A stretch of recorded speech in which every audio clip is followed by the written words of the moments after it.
Hey, how's it going, everybody? If you're new here, welcome in. And if you've been here before, smash the like button on the way in. I'm Rollshambo, the connoisseur and collector of all things sharp and shiny. And guys, today I'm excited because we've got a really cool, unique knife to check out today. This is the North Mountain Blades Evolution, and it's gorgeous. This is a knife that takes the word cool and knife collector and it mushes it together, and it adds in a little bit of historical value and some exceedingly cool craftsmanship at a very attractive price point. Now, just a heads up, there's only 3 of these left at North Mountain Blades at the time of recording this video. So I would highly recommend that if you watch this video and you decide that you want to pick one up, that you do so, because there is absolutely no guarantee that there's going to be any left depending upon when you watch this video. But it's not just this crazy cool looking blade or these awesome titanium handle scales that makes this knife really cool.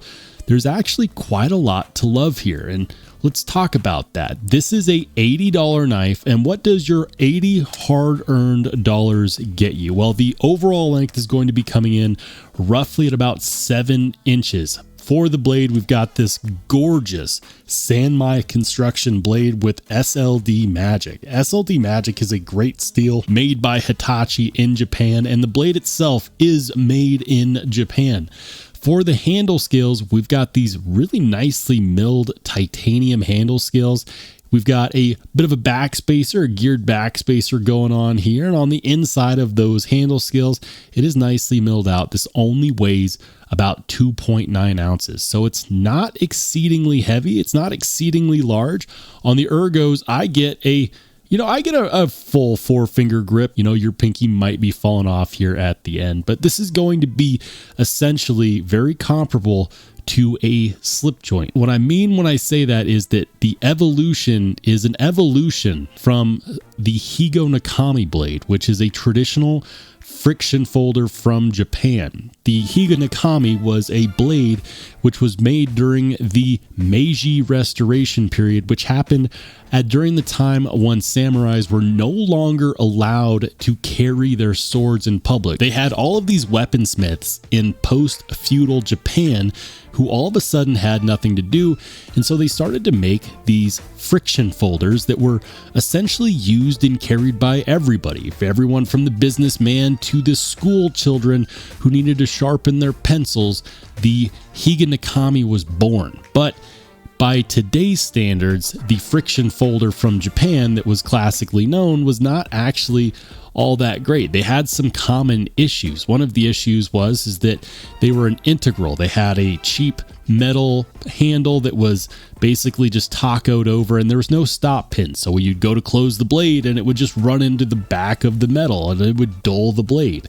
On the Evolution, we've got a stop pin right there, so that's solved. And then, of course, because everything was pinned together, you would get side-to-side play. And on this one, you get absolutely no side-to-side play. That is fantastic. Now, you might be looking at the hardware going, what is going on? Yes, that is flathead hardware, and your eyes do not deceive you. If you take a look at the pivot collars, those are reused 40 caliber casings. Honestly, it just sounds like they were being creative in the materials used for the creation of this knife. Now, I already know from experience that there's going to be some people who couldn't wait to head on down to the comment section and say things like, Rollshambo, that looks like a gas station knife. Wow, that's not a traditional Higa Nakami, blah, blah, blah, gas station, gas station, gas station. Guys, feel free, head on down there. See if you can spot them in the comment section yourself. But there's a few reasons why that's just honestly not that true. First is that this is a traditional Sanmai construction blade. Sanmai is essentially meaning 3 layers, and what it does is it tacos a softer steel around a harder steel, and that's old school technology that allows you to get both strength and wear resistance out of the same blade, something that was up until recently very hard to achieve with blade steel. That is really beautiful and really cool, but also something that you don't essentially see from gas station knives is a heat treat certificate. What? I can't get this on knives that cost $300, much let alone a knife that costs $72. That is bananas. And here's the deal. They're saying that this was Rockwell tested at 61 Rockwell. And there it is. You see those two divots on the blade right here and right here? Yeah, that's where they did the Rockwell testing. And so it's certified, baby. And you might be wondering, well, why did they do it there? Why did they, go for the polished end of the blade? Why? Well, it's because this is a Sanmai construction. They absolutely had to. That was the only place they could do it, because up here or back here, it would have been the softer steel that's encasing the SLD Magic. So that was the only place where they could have done an indent test. And honestly, for the price of knowing exactly what this specific knife was heat treated to, I'll take it. I think that that's really cool. I wish that we got that on more knives. So yes, do we have a couple indent tests right there on the blade? Sure, but that's not a high price to pay to get the facts on what your specific knife was heat treated to. And I support that. $72? Are you kidding me? After discount, get out of town. That is fantastic. And you know what? While you're at it, tell the other knife manufacturers that we want accountability like that too on all of our other knives as well. Now, some people are going to be saying, that's nice, Rollshambo, but I don't really have a use for a friction folder. I like my knives to lock. And to them, I would remind you that a lot of people still enjoy slip joint style knives, which is another classic knife design that, oh yeah, it does not lock. But you might be wondering, well, how well does the knife function? Because this is a really cool secondary carry to pop in the pocket. So let's go ahead and grab some cardboard and see how she performs. All right, so I've got just a blank piece of scrap cardboard here. And remember, on a friction folder, your hand is the lock.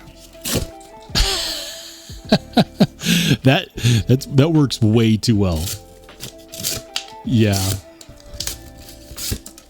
So I am noticing that it's easy to get hung up right here behind the edge of the blade, but it's not too bad actually.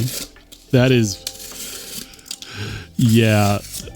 The edge geometry on this is very slicey. That is nice. What? You could 100% use this to break down boxes, to open boxes, to do, the basic cutting tasks, which is what a Higa Nakami knife was traditionally made for to begin with. But throughout my time carrying and using this knife, the one question that I had was, how cool would this be if they made an evolution to the evolution? What if they made a locking version? And so I asked North Mountain Blades, I said, is it possible? Am I too far left field? Are you going to stay traditional, or are you considering making a locking version of this really cool knife? And apparently they're working on it. And not only are they working on making a locking version of this knife, but it also sounds like they're going to be making it a little bigger as well, which I'm really excited about. This knife performs well. It looks beautiful. It pulls in the traditional arts of Sanmai blade construction, as well as improves on the traditional Higa Nakami design, which I absolutely love. You see, regular slip joint knives typically bore me. They don't really get my blood pumping, but this, for some reason, this is the knife that really speaks to me. And I think that if you're one of those people who likes the idea of a simple one-handed operation, non-locking knife for your basic cutting tasks, but you find slip joints to be a bit boring, then this, my friends, might well be for you as well. But let me know what your thoughts are in the comments section down below. What do you think about getting a knife at under $100 with a heat treat certificate? Let me know. Is this something that you might want to pick up? If not, why not? Let's talk about it. And if you want to watch more awesome knife and EDC content, go ahead and click on one of the videos that pops up next.